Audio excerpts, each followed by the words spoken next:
Hello everyone, welcome to study with Chitralekha. जैसा कि आप लोग जानते हो, हम लोग UP PCS RO ARO pre 2023 के लिए प्रैक्टिस कर रहे हैं। 2023 का जो आरओ एआरओ का आप लोगों का एग्ज़ाम था, ये हमारा कैंसिल हो गया था। ठीक है, तो अभी ये एग्ज़ाम होने वाला है आप लोगों का आगे चल कर के, तो उसी के लिए हम लोग प्रैक्टिस सेट सॉल्व कर रहे हैं और आज सेट नंबर 6 करने वाले हैं। इससे पहले 5 प्रैक्टिस सेट हम लोग सॉल्व कर चुके हैं। अगर अभी तक आप लोगों ने ये क्लासेस नहीं देखी हैं तो इनको देख लीजिएगा, लिंक आपको डिस्क्रिप्शन बॉक्स में मिल जाएगा।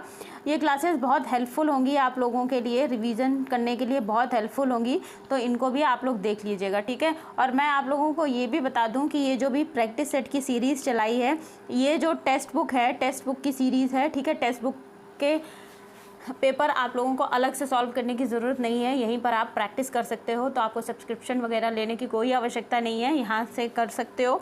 ठीक है, क्लास अगर पसंद आएगी तो क्लास को लाइक कर दीजिएगा। क्लास आप लोग देखते हैं और लाइक नहीं करते हैं तो क्लास को प्लीज़ लाइक और शेयर करिए। अगर चैनल पर पहली बार आए हैं तो चैनल को सब्सक्राइब करके बेल आइकन प्रेस कर दीजिएगा। क्लास को शुरू करते हैं। आज की क्लास में हम लोग जीएस के क्वेश्चन करने वाले हैं। ठीक है, पहला क्वेश्चन देखते हैं।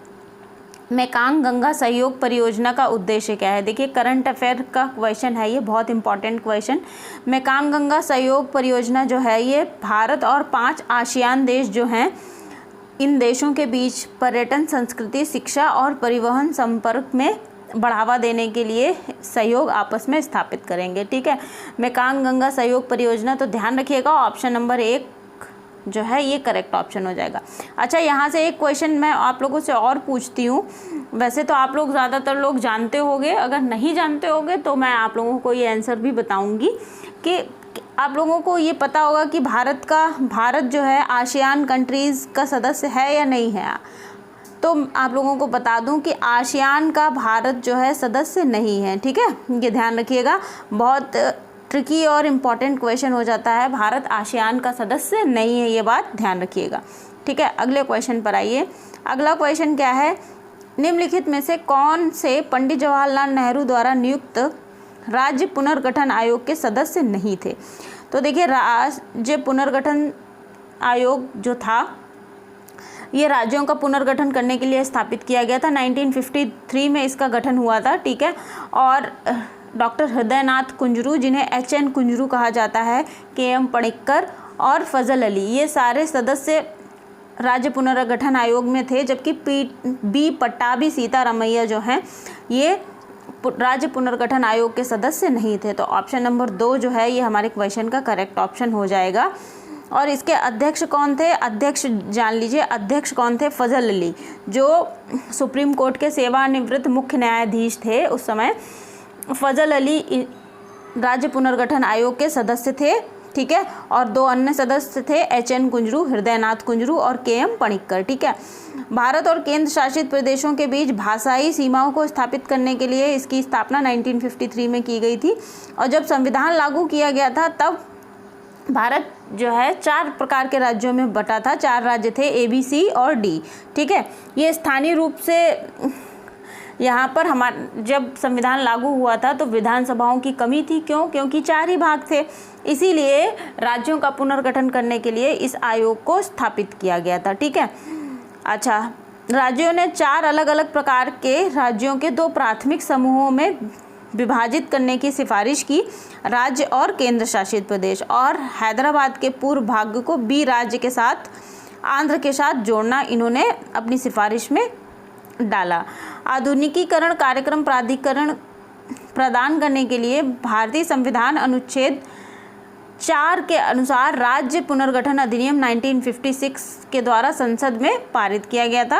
और राज्य पुनर्गठन अधिनियम को लागू करने के लिए 19 अक्टूबर 1956 में 7वां संविधान संशोधन किया गया था। ये बात भी ध्यान रखिएगा कि 7वां संविधान संशोधन के द्वारा राज्य पुनर्गठन आयोग 1956 अधिनियम को लागू किया गया था। जब ये लागू हो गया तो इसका क्या परिणाम हुआ कि इसके परिणाम स्वरूप ए, बी और डी भागों के जो राज्य थे इनको समाप्त कर दिया गया और इसके अतिरिक्त कुछ केंद्र शासित प्रदेशों के रूप में कुछ क्षेत्रों को नामित किया गया, जो पहले से मौजूद राज्यों की सीमाओं को फिर से परिभाषित करने के लिए नए राज्य बनाए गए थे। तो ये सारी बातें ध्यान रखनी है। नेक्स्ट क्वेश्चन पर आएंगे। अगला क्वेश्चन है, पंचायती राज संस्थाओं की कार्यप्रणाली की पड़ताल करने तथा उन्हें सशक्त बनाने के उपायों के विषय में सुझाव देने के लिए अशोक मेहता समिति का गठन कब किया गया था? तो अशोक मेहता समिति का जो गठन है ये 1977 में किया गया था। और पंचायती राज व्यवस्था का जनक किसको माना जाता है? बलवंत राय मेहता को जाना जाता है। बलवंत राय मेहता समिति की सिफारिश पर ही पंचायती राज व्यवस्था जो है ये भारत में लागू हुई थी। तो इसको भी आप लोग ध्यान रखेंगे, इम्पॉर्टेंट है ये। अशोक मेहता जो समिति थी इन्होंने क्या क्या सिफारिशें दी थी? इन्होंने कहा था कि 15,000 से 20,000 लोगों की जो आबादी वाले संयुक्त गांव हैं वहाँ पर एक जिला स्तरीय परिषद होनी चाहिए, एक मंडल पंचायत को त्रिस्तरीय पंचायती राज व्यवस्था में बदल देना चाहिए। इन्होंने कहा था कि विकेंद्रीकरण को ज़्यादा बढ़ावा देना चाहिए। ठीक है। कार्यकारी निकाय और जिला योजना के लिए एक प्रभारी जिला परिषद होगा, ये भी इन्होंने कहा था। पंचायत चुनाव के सभी स्तरों पर राजनीतिक दलों के भागीदारी की अनुमति भी देनी चाहिए। पंचायती राज संगठनों को अपने स्वयं के वित्तीय संस्थान जुटाने के लिए करों को बाध्य करने की क्षमता भी होनी चाहिए। सामाजिक अंकेक्षण नियमित आधार पर किया जाना चाहिए। तो ये सारी बातें किसमें थी? अशोक मेहता समिति में थी, जो कि कब बनाई गई थी? 1977 में। अगले क्वेश्चन पर आइएगा। अगला क्वेश्चन है, कार्टाजेना घोषणा 1984 निम्नलिखित में से किससे संबंधित है? तो कार्टाजेना घोषणा जो है 1984 ये शरणार्थियों के संरक्षण से संबंधित है। जो लोग युद्ध, उत्पीड़न, प्राकृतिक आपदाओं इत्यादि का जो भी शिकार बन जाते हैं और अपने देश से पलायन करने के लिए बाध्य हो जाते हैं, इन्हें शरणार्थी कहा जाता है। ठीक है। तो इनके कल्याण के लिए अंतर्राष्ट्रीय समुदायों के जो जुड़ाव की आवश्यकता होती है, जिससे कि जो उनकी दुर्दशा हो रही है उन पर सहानुभूति प्रकट करना और उनकी जितनी अधिक से अधिक हो सके मदद करना। अब कार्टाजेना घोषणा पत्र 1984 है क्या, ये देख लेते हैं। Colombia, Nicaragua, Panama, Venezuela, Mexico, Honduras, Guatemala, El Dorado, Costa Rica और बेलीज सहित 10 लैटिन अमेरिकी देशों ने इस उद्घोषणा की पुष्टि की थी और इसे गैर बाध्यकारी, तो जो कार्टाजेना घोषणा पत्र है ये गैर बाध्यकारी है। ये बात भी आप लोगों को ध्यान रखना है। देश, इसका मतलब क्या होता है? गैर बाध्यकारी कि जो देश हैं, अन्य देश, वो इसकी शर्तों का पालन करने के लिए बाध्य नहीं है। 1951 के सम्मेलन में और 1967 के प्रोटोकॉल की तुलना में कार्टाजेना घोषणा उन लोगों के एक व्यापक श्रेणी की अनुमति देती है जिन्हें अंतर्राष्ट्रीय सुरक्षा की आवश्यकता होती है और जिन्हें शरणार्थी माना जाता है। ठीक है। तो ये सारी बातें ध्यान रखिएगा। नेक्स्ट क्वेश्चन पर आते हैं। भारत में चुनाव प्रचार के लिए आदर्श आचार संहिता की निम्नांकित विशेषताओं में से सही विकल्प को चुनिए। अब यहाँ पर हमारे पास क्या है? 4 विकल्प हैं, इनमें से हमें बताना है। तो कोई भी दल या उम्मीदवार चुनाव प्रचार के लिए किसी उपासना स्थल का प्रयोग नहीं कर सकता है। कोई भी दल या उम्मीदवार चुनाव के लिए सरकारी वाहन, वायुयान, अधिकारियों या कर्मचारियों का उपयोग भी नहीं कर सकता है। अगला क्या है? एक बार चुनाव की घोषणा हो जाने के बाद मंत्रीगण केवल परियोजनाओं का शिलान्यास करेंगे तथा केवल छोटे नीतिगत निर्णय लेने और केवल सरकारी सुविधाएं प्रदान करने का आश्वासन देंगे। ठीक है। इनमें से जो सही है वो केवल बी है, बाकी पहला और ए और सी जो है गलत है। तो ऑप्शन नंबर 2 हमारे क्वेश्चन का करेक्ट ऑप्शन हो जाएगा। ठीक है। नेक्स्ट क्वेश्चन पर आइएगा। जवाहरलाल नेहरू के शब्दों में निम्नलिखित में से किसको सरकार का सबसे महत्वपूर्ण व्यक्ति लिंचपिन के नाम से जाना जाता है? तो जवाहरलाल नेहरू ने एक टर्म परिभाषित किया था जिसे लिंचपिन कहा था, और जो प्रधानमंत्री होता है उन्होंने प्रधानमंत्री को लिंचपिन कहा था। तो ऑप्शन नंबर 1 क्वेश्चन का करेक्ट ऑप्शन हो जाएगा। ठीक है। प्रधानमंत्री एक और राष्ट्रपति और संसद के बीच, दूसरी तरफ मंत्रिपरिषद और संसद के बीच में एक जो ब्रिज होता है इसका काम करता है। ठीक है। प्रधानमंत्री इस क्षमता में कार्य करता है। यही वजह है कि जो जवाहरलाल नेहरू हैं इन्होंने क्या कहा था? सरकार का लिंचपिन किसको कहा था? ये कहा था प्रधानमंत्री को।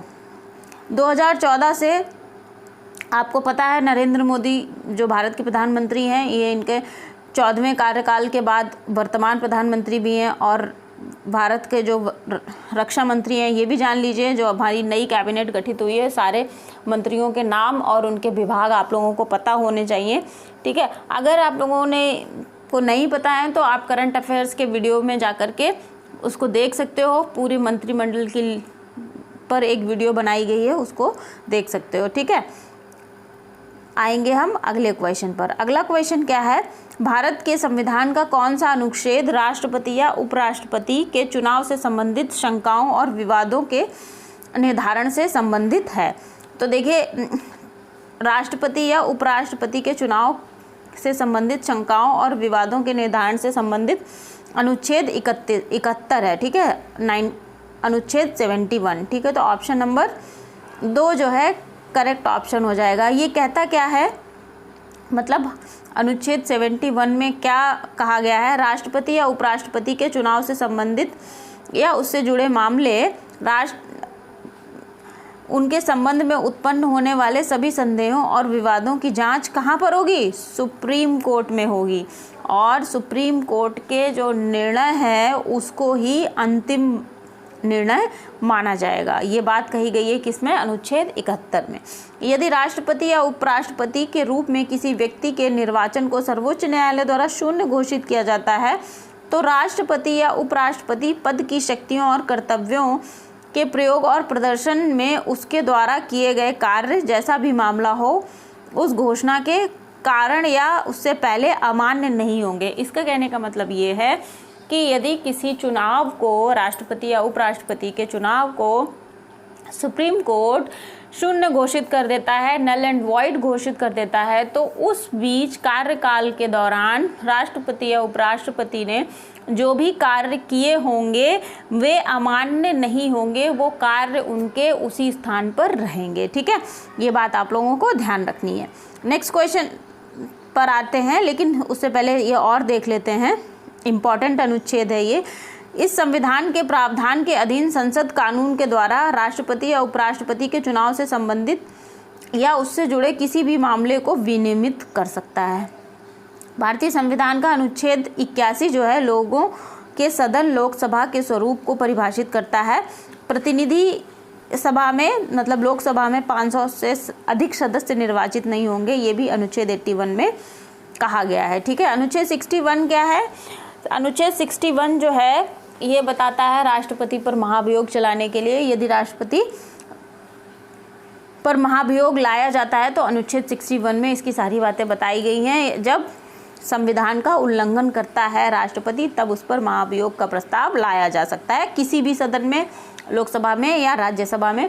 लेकिन प्रस्ताव लाने से पहले 14 दिनों की लिखित सूचना किसको देनी होती है, राष्ट्रपति को देनी होती है, ठीक है। तो ये सारी बातें ध्यान रखेंगे। अगले क्वेश्चन पर आते हैं।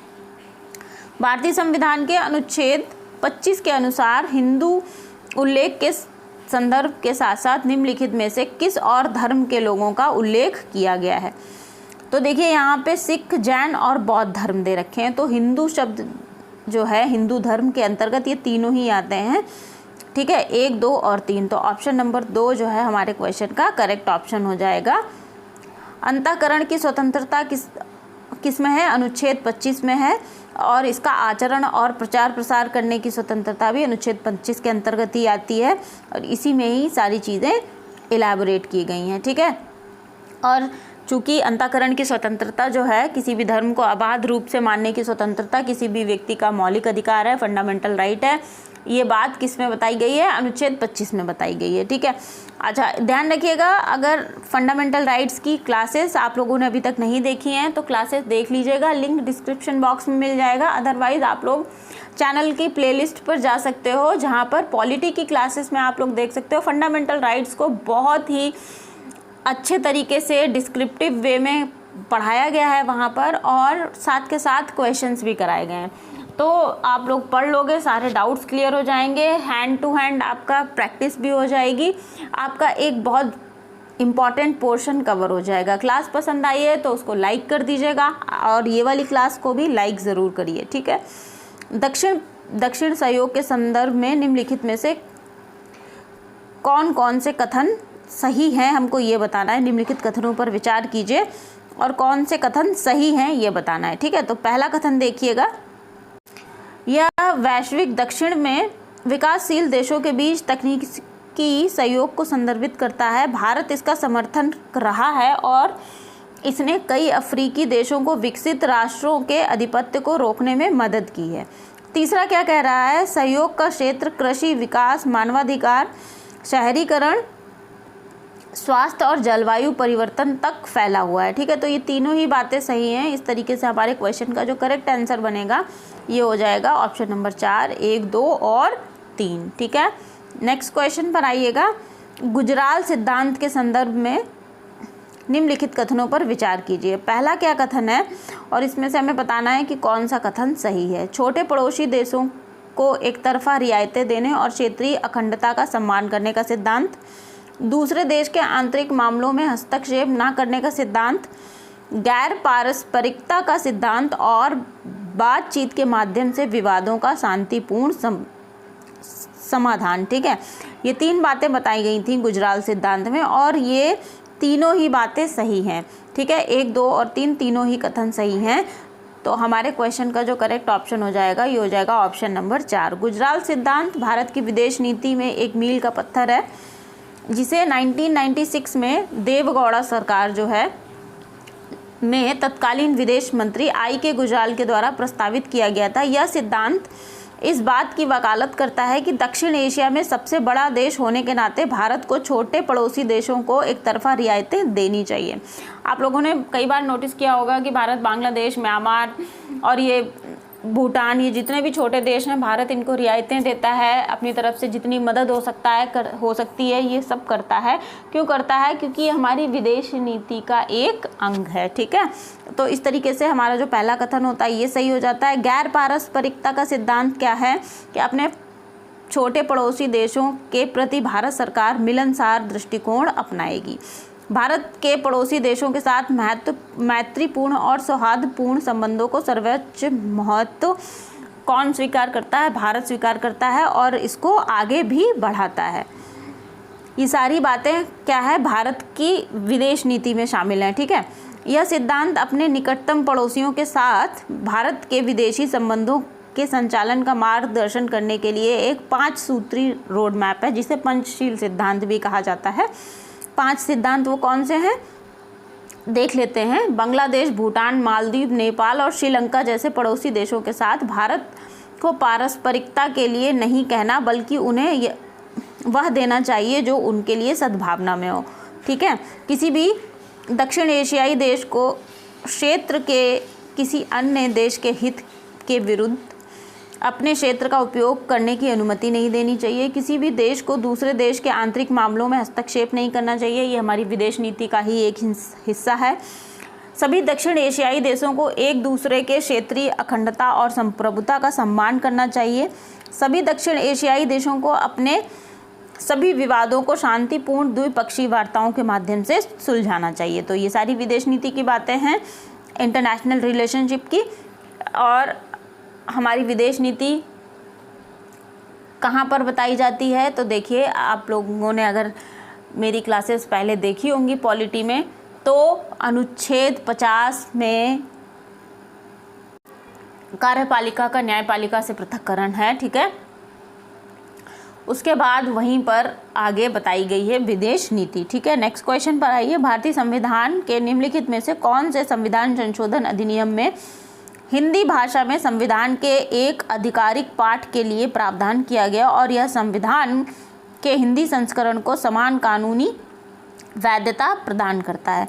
तो देखिए, इस क्वेश्चन का जो आंसर है ये हो जाएगा 58वां संविधान संशोधन 1987। तो 58वां संविधान संशोधन 1987 करेक्ट आंसर हो जाएगा ऑप्शन नंबर 3। नेक्स्ट क्वेश्चन पर आइएगा। अब यहाँ पर हमारे पास 3 कथन है, इन कथनों को हमें देखना है और हमें बताना है कि कौन सा कथन सही है। ठीक है, जो केंद्र शासित प्रदेश हैं उनके बारे में ये क्वेश्चन है। तो पहला कथन देखते हैं। संविधान के भाग 8 में अनुच्छेद 239 से 242 तक केंद्र शासित प्रदेशों से संबंधित है। ये बिल्कुल सही बात है। भाग 8 केंद्र शासित प्रदेशों से संबंधित है, जिसमें कि अनुच्छेद 239 से 242 तक प्रावधान किए गए हैं। ठीक है, केंद्र शासित प्रदेशों का प्रशासक राज्यपाल के समान राज्य का प्रमुख नहीं होता है, ये भी सही बात है। केंद्र शासित प्रदेशों में विधानमंडल की स्थापना से संसद का नियंत्रण कम हो जाता है, लेकिन राष्ट्रपति का नहीं। ये बिल्कुल सही बात नहीं है, ये गलत बात है। देखिए, राष्ट्रपति जो होता है संसद का ही अंग होता है और सर्वोच्च शक्ति किसके पास होती है? संसद के पास होती है। कोई भी कानून बनाना होता है या कुछ भी करना होता है तो संसद की शक्ति वहाँ पर कम नहीं होती है। तो इस तरीके से तीसरा कथन गलत हो जाता है। तो केवल 1 और 2 सही होंगे, यही हमारे क्वेश्चन का करेक्ट आंसर है, ऑप्शन नंबर 1 केवल 1 और 2। नेक्स्ट क्वेश्चन पर आइएगा। आपत्तिक और अवस्या सूत्र किस राजा के धार्मिक विचारों को वर्णित करते हैं? तो ये अजातशत्रु के धार्मिक विचारों को वर्णित करते हैं। ये क्या है? आपत्तिक और अवस्या का ये जैन साहित्य का एक हिस्सा है जो मगध के राजा थे। कौन? अजातशत्रु। उनके धार्मिक विचारों पर प्रकाश डालते हैं। अजातशत्रु हर्यक वंश के राजा थे और हर्यक वंश की स्थापना किसने की थी? बिंबिसार ने की थी। अजातशत्रु 1942 ईसा पूर्व से 460 ईसा पूर्व तक मगध की राजगद्दी पर बैठा था। ठीक है, और इनके जो पिता थे बिंबिसार, इनके माता कौन थी? इनकी माता थी लिच्छवी की राजकुमारी चेलेन्ना। ठीक है, अच्छा, एक चीज़ और बहुत इम्पॉर्टेंट अजातशत्रु के बारे में कि 483 ईसा पूर्व इन्होंने क्या करवाया था? पहली बौद्ध संगीति अरेंज कराई थी। कहाँ पर? राजगृह में कराई थी। तो ये सारी बातें ध्यान रखनी है आपको। अजातशत्रु के बारे में आएंगे हम अगले क्वेश्चन पर। ठीक, और हर्यक वंश के बारे में मैं आप लोगों को बता ही चुकी हूँ, बिंबिसार के बारे में भी बता चुकी हूँ। ये बात ध्यान रखिएगा कि जो बिंबिसार हैं ये जो भगवान बुद्ध हैं उनके समकालीन थे। इतनी बात आप लोगों को याद रखनी है। ठीक है, नेक्स्ट क्वेश्चन पर आइएगा। निम्नलिखित में से किसने पुष्टि मार्ग के सिद्धांत को प्रस्तुत किया था? तो पुष्टि मार्ग का सिद्धांत जो है वल्लभाचार्य के द्वारा प्रस्तुत किया गया था। Option number 3 Vallabh correct option हो जाएगा। पुष्टि मार्ग होता क्या है? पुष्टि मार्ग हिंदू दर्शन में एक साधना का विचार है। ठीक है, पुष्टि मार्ग पश्चिमी दर्शन पश्चिमी भारतीय राज्यों जैसे गुजरात और राजस्थान में लोकप्रिय है या अनुग्रह पथ के रूप में भी जाना जाता है। पुष्टि मार्ग का सिद्धांत 16वीं शताब्दी के संत और दार्शनिक श्री वल्लभाचार्य ने दिया था। वल्लभाचार्य ने उत्तर भारत में भक्ति आंदोलन के एक ये प्रमुख व्यक्ति थे, ये बात भी ध्यान रखिएगा। पुष्टि मार्ग में क्या होता है? मोक्ष प्राप्त करने के साधन के रूप में भगवान के प्रति को जो इंसान पुष्टि मार्ग पर जाना चाहता है वो स्वयं को भगवान को समर्पित करने के लिए समर्पण पर बल देता है। ठीक है, ये वैष्णव अनुयायी थे, कृष्ण के अनुयायी थे, तो ये बात भी ध्यान रखनी है आपको। आएंगे हम अगले क्वेश्चन पर। चारवाक दर्शन या लोकायत दर्शन के संदर्भ में निम्नलिखित कथनों पर विचार कीजिए। पहला क्या है? बृहस्पति ने इस विचारधारा की आधारशिला रखी। तो पहला कथन सही है। इसके जो आधारशिला है बृहस्पति के द्वारा रखी जाती है, इसीलिए इसका नाम बृहस्पति दर्शन भी है। उन्हें ज्ञान के माध्यम से मोक्ष प्राप्त करने का तर्क दिया इन्होंने। ये बात गलत है। ज्ञान के माध्यम मोक्ष नाम की कोई भी चीज़ चारवाक दर्शन में नहीं मानी गई है। मोक्ष को अस्वीकार किया गया है। स्वर्ग और नरक की बातों का खंडन किया गया है। ठीक है, वे मानवीय इंद्रियों द्वारा स्पर्श और अनुभव की जा सकने वाली वस्तुओं में ही विश्वास करते थे।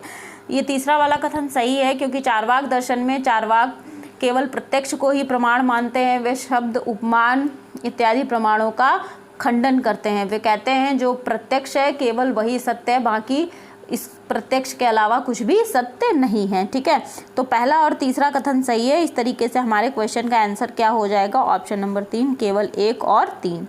अगले क्वेश्चन पर आइएगा। प्रथम आंग्ल बर्मा युद्ध की समाप्ति पर 1826 में हस्ताक्षरित संधि का नाम बताइए।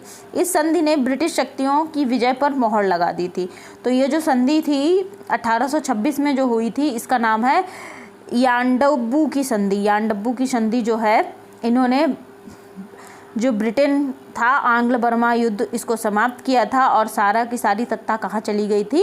अंग्रेजों के पास। इस संधि पर 24 फरवरी 1926 को ब्रिटिश पक्ष में जनरल आर्चीबाल्ड कैम्पबेल के द्वारा बर्मा की ओर से लेंगिंग महामिन हला क्याव हतिन के गवर्नर के द्वारा हस्ताक्षर किए गए थे। इस संधि में असम में ब्रिटिश शासन की शुरुआत हुई थी। इस संधि में ब्रिटिश भारतीय इतिहास के सबसे लंबे और महंगे युद्ध को समाप्त कर दिया गया था। ठीक है। नेक्स्ट क्वेश्चन पर आएंगे। इलाहाबाद की संधि के बारे में निम्नलिखित में से कौन सा कथन सही नहीं है? पहला है इस पर 1765 में हस्ताक्षर किए गए थे। अगला है मुगल सम्राट ने एक फरमान के द्वारा ईस्ट इंडिया कंपनी को बंगाल, बिहार और उड़ीसा की दीवानी के औपचारिक रूप से अनुदत्त की थी। अगला क्या है? 50 लाख रुपए के भुगतान पर अवध के नवाब को इसको लौटा दिया गया था। ये तीनों ही कथन सही हैं, जबकि जो हमें बताना है कि कौन सा कथन सही नहीं है, तो चौथा कथन बनारस तथा आसपास का इलाका अलग करके शाह आलम द्वितीय को सौंप दिया गया था। ये कथन सही नहीं है, तो ऑप्शन नंबर 4 जो है हमारे क्वेश्चन का करेक्ट ऑप्शन हो जाएगा। ठीक। इलाहाबाद की संधि, पहली संधि 12 अगस्त 1765 में हुई थी। रॉबर्ट क्लाइव और मुगल सम्राट शाह आलम द्वितीय के बीच में। कंपनी को बंगाल, बिहार और उड़ीसा के दीवानी अधिकार दे दिए गए थे। कंपनी ने कारा और इलाहाबाद के जिलों को अवध के नवाब से ले लिया था और इलाहाबाद न्यायालय मुगल सम्राट के रखरखाव में रखा गया था। मुगल सम्राट को दीवानी अधिकारों के बदले 26 लाख रुपए की वार्षिक पेंशन का वादा किया गया था। उसके बदले में 53 लाख का प्रावधान भी था। ठीक है। इलाहाबाद की दूसरी संधि भी देख लीजिए। ये कब हुई थी? 16 अगस्त 1765 को हुई थी। इस संधि पर रॉबर्ट क्लाइव और अवध के नवाब शुजाउद्दौला ने हस्ताक्षर किए थे। इन दोनों के बीच हुई थी। क्वेश्चन भी बनता है कि इलाहाबाद की दूसरी संधि किसके बीच हुई थी? तो रॉबर्ट क्लाइव और शुजाउद्दौला के बीच में हुई थी। ठीक है। अगले क्वेश्चन पर आइएगा। निम्नलिखित तथ्यों से जुड़े युग्म पदों पर विचार कीजिए। आमिल या करोड़ी की नियुक्ति 1574, खलीसा के अधीन हिंदुस्तान के क्षेत्र को लाना 1576, दस्तूर नामक मूल्यांकन मंडलों के अंतर्गत भूमि का समूहन 1580। तो इसमें से केवल तीसरा युग्म जो है ये सही है, बाकी के दोनों गलत हैं। ठीक है। तो ऑप्शन नंबर हमारा कौन सा सही हो जाएगा? ऑप्शन नंबर 3 में है, केवल 3। ऑप्शन नंबर 3 क्वेश्चन का करेक्ट आंसर हो जाएगा। नेक्स्ट क्वेश्चन पर देखिएगा। अफ्रीकी परमाणु हथियार मुक्त क्षेत्र संधि को भी कहा जाता है, तो पेलिंडाबा की संधि कहा जाता है। किसे? अफ्रीकी परमाणु हथियार मुक्त क्षेत्र की संधि को पेलिंडाबा की संधि कहा जाता है। ऑप्शन नंबर 1 करेक्ट ऑप्शन है हमारे क्वेश्चन का। अगला क्वेश्चन है, दिल्ली सल्तनत के संबंध में निम्नलिखित में से कौन सा सही कालानुक्रम है? तो देखिए सही कालानुक्रम वो हो जाएगा, सबसे पहले दिल्ली सल्तनत पर किसका राज चला? गुलाम वंश की स्थापना हुई, उसके बाद खिलजी वंश आया, फिर तुगलक वंश और फिर लोधी वंश। तो ऑप्शन नंबर 4 है ये जो सही ऑप्शन है। तो हम इसके सन भी देख लेते हैं, कब कौन सा स्थापित हुआ। गुलाम वंश की स्थापना कब हुई थी? 1206 में हुई थी। कब तक चला? 1290 तक। इसे मामलुक वंश भी कहा जाता है। स्थापना किसने की थी? कुतुबुद्दीन ऐबक ने की थी। कुतुबुद्दीन ऐबक इसका पहला शासक था।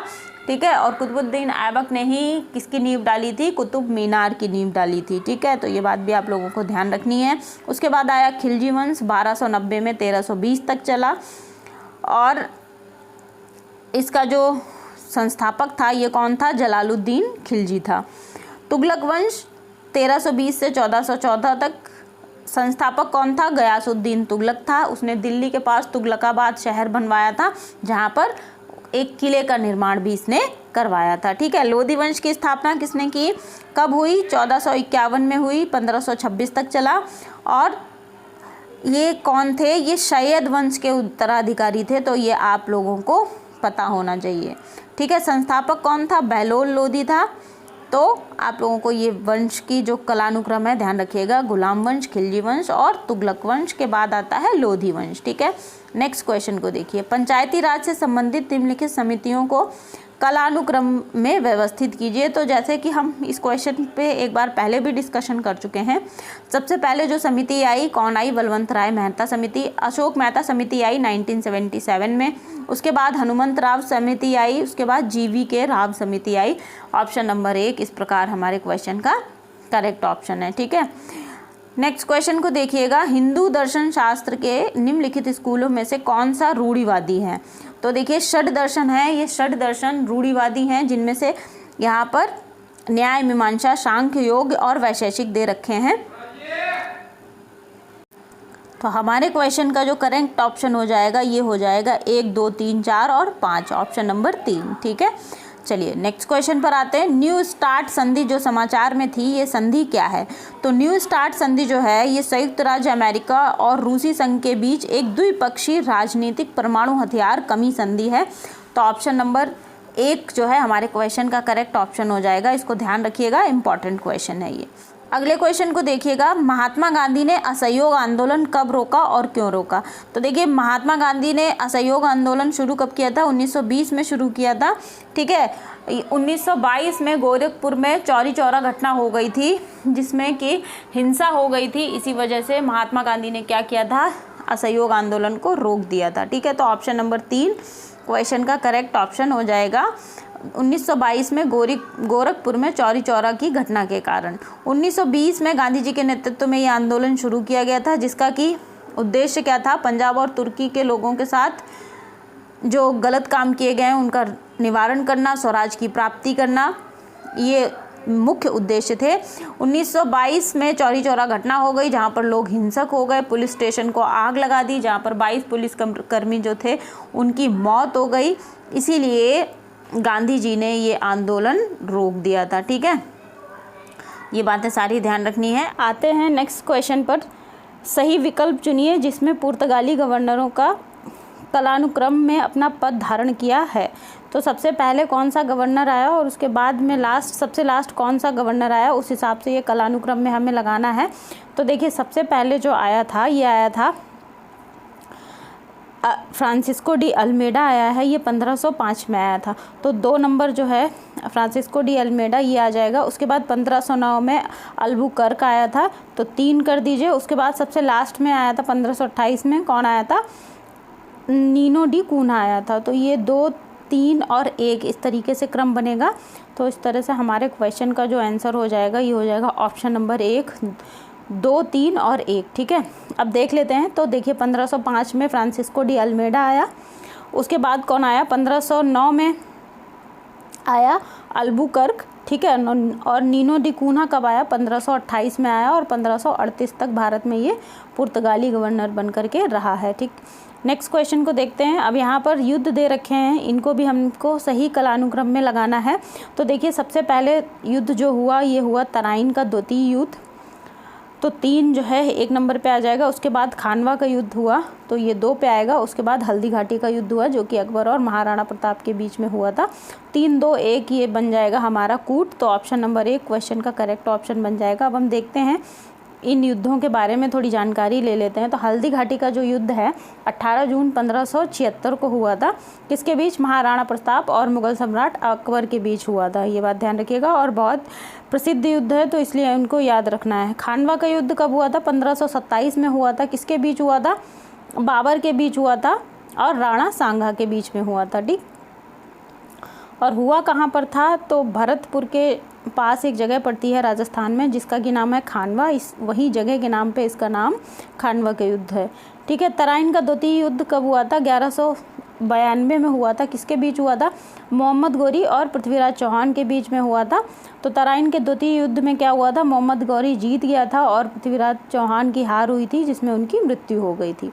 नेक्स्ट क्वेश्चन पर आएंगे। वर्ष भर में आयोजित ग्रैंड स्लैम टेनिस स्पर्धाओं को उनके कालानुक्रम के अनुसार बताएं।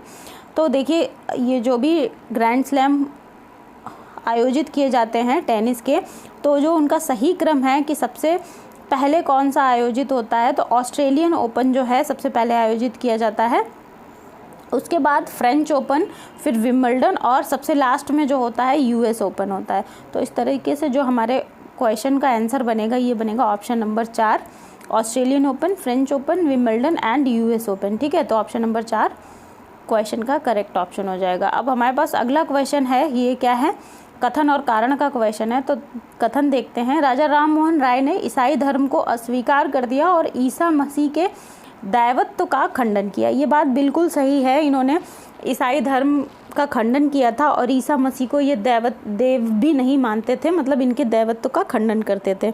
ठीक है, अब कारण देखते हैं। राजा राम मोहन राय ने 1820 में प्रकाशित ईसा मसीह के नीति वचन लिखा था। ठीक है, तो जो कारण है ये भी सही है और 1820 में इन्होंने प्रीसेप्ट्स ऑफ जीसस लिखा था जो कि प्रकाशित हुआ था 1820 में। तो ए और आर दोनों सही है और आर ए की सही व्याख्या भी कर रहा है, जिसमें ही इन्होंने ये बात कही थी, राजा राम मोहन राय ने ईसाई धर्म का खंडन किया था और जो ईसा मसीह हैं उनके दैवत्व का खंडन भी इन्होंने यहाँ पर किया था। तो ऑप्शन नंबर 1 हमारे क्वेश्चन का करेक्ट ऑप्शन बन जाएगा। नेक्स्ट क्वेश्चन पर आएंगे, history of freedom movement in India, प्रथम अंक। अच्छा, ये जो है इस क्वेश्चन को थोड़ा हम करेक्ट करते हैं। यहाँ पर हमारे पास 2 कॉलम हैं, ठीक है, एक तरफ बुक्स दे रखी हैं, दूसरी तरफ उनके राइटर्स दे रखे हैं। हमको मैच करना है कौन से बुक का राइटर कौन है, ठीक। तो history of freedom movement in India प्रथम अंक किसके द्वारा लिखा गया है, ये आर.सी. मजूमदार के द्वारा लिखा गया है। तो ए जो है ये वैसे यहाँ पर होना चाहिए, यहाँ पर आएगा आर.सी. मजूमदार, तो ए को 1 से मैच कर दीजिए, ठीक है। Rise and fall of the Christian power in India, ये डी बसु के द्वारा लिखी गई है, तो बी को जो है 2 से मैच कर दीजिएगा। तीसरा क्या है, तीसरा है Gokhale the Indian moderate and the Raj, तो ये पुस्तक जो है B.R. नंदा के द्वारा लिखी गई है, जो कि आपकी मैच हो जाएगी 4th से। और यंग इंडिया किसके द्वारा लिखा गया, ये लिखा गया है लाला लाजपत राय के द्वारा, ठीक है। तो 3 को मैच कर दीजिए आप डी से, इस तरीके से ये मैचिंग हो जाती है। आएंगे हम अगले क्वेश्चन पर। अगला क्वेश्चन है, निम्न पर विचार कीजिए। पहला क्या है, सभी प्रेसिडेंसी में उच्च न्यायालयों की स्थापना, भूटान युद्ध, सिंजुला की संधि पर हस्ताक्षर किए। उपरोक्त घटनाएं निम्नलिखित में से किस वॉयसराय के कार्यकाल के दौरान हुई थी।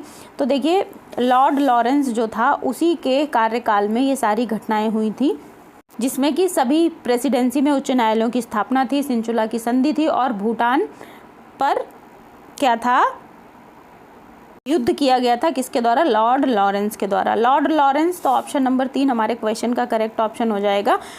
कब से कब तक गवर्नर रहा, ये 1864 से 1869 तक गवर्नर रहा था। 1865 में क्या हुआ था, 4 प्रेसिडेंसी थी, उस समय 3 प्रेसिडेंसी थी, कलकत्ता, बम्बई और मद्रास, जहां पर उच्च न्यायालयों की स्थापना की गई थी। और 1865 में ही भूटान का युद्ध लड़ा गया था, ठीक है, लॉर्ड लॉरेंस के कार्यकाल में। सिंजुला की संधि पर भी इसी समय हस्ताक्षर किए गए थे। और 1868 में पंजाब और अवध काश्तकारी अधिनियम भी पारित करने का निर्णय लिया गया था। पंजाब में विकास को बढ़ावा देने के लिए उनके प्रयासों को, उन्हें पंजाब के उद्धारकर्ता के रूप में जाना जाता है, किसको, लॉर्ड लॉरेंस को, ठीक है।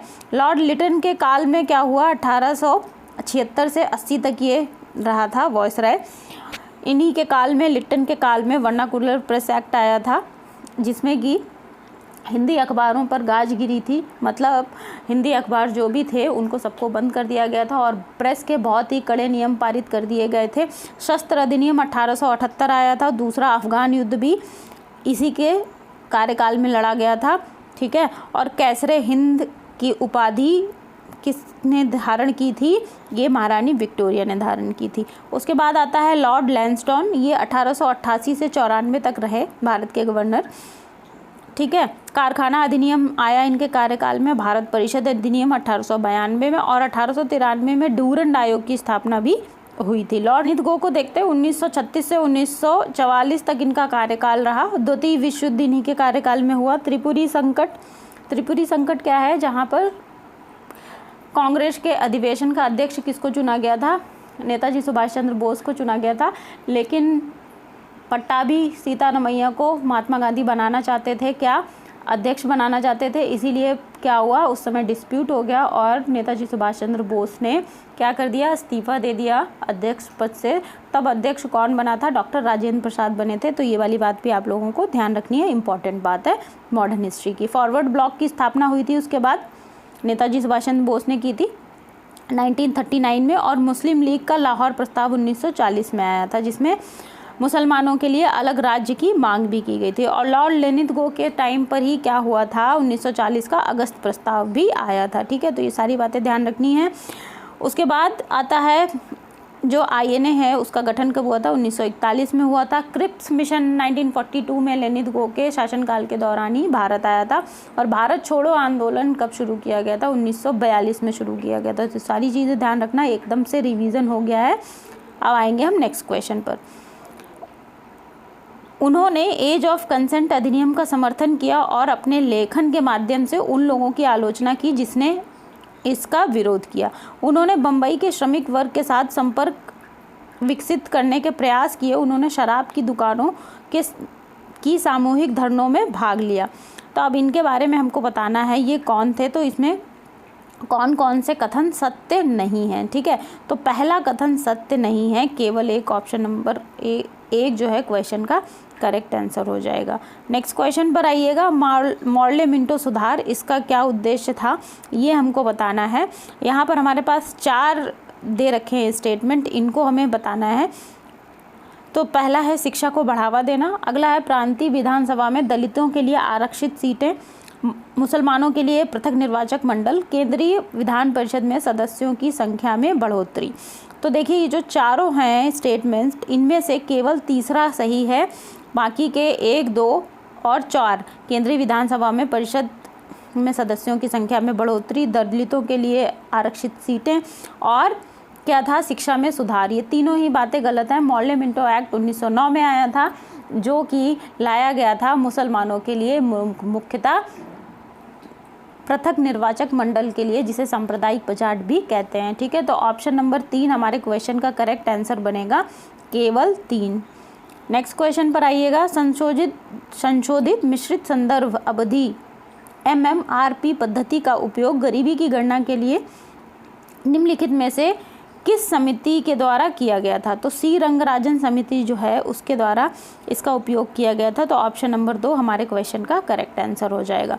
नेक्स्ट क्वेश्चन क्या है, बजट घाटे में निम्नलिखित में से क्या होने की संभावना रहती है। तो बजट जब घाटे का होता है तो सामूहिक मांग में वृद्धि हो जाती है। ठीक है, तो ऑप्शन नंबर 4 क्वेश्चन का करेक्ट ऑप्शन हो जाएगा। नेक्स्ट क्वेश्चन को देखिएगा, वर्ष 2011 की जनगणना के अनुसार उत्तर प्रदेश के निम्नलिखित में से किस जिले की साक्षरता सर्वाधिक है। तो सर्वाधिक साक्षरता दर जो है दिए गए ऑप्शंस हमारे पास हैं, इलाहाबाद, गौतम बुद्ध नगर, गोरखपुर और मुरादाबाद। 2011 की जनगणना में जो सर्वाधिक साक्षरता दर थी ये गौतम बुद्ध नगर की है। तो ऑप्शन नंबर 2 इसका करेक्ट ऑप्शन हो जाएगा। आएंगे नेक्स्ट क्वेश्चन पर। अगला क्वेश्चन है, प्रति हेक्टेयर गन्ना उत्पादन में कौन सा राज्य प्रथम स्थान पर है।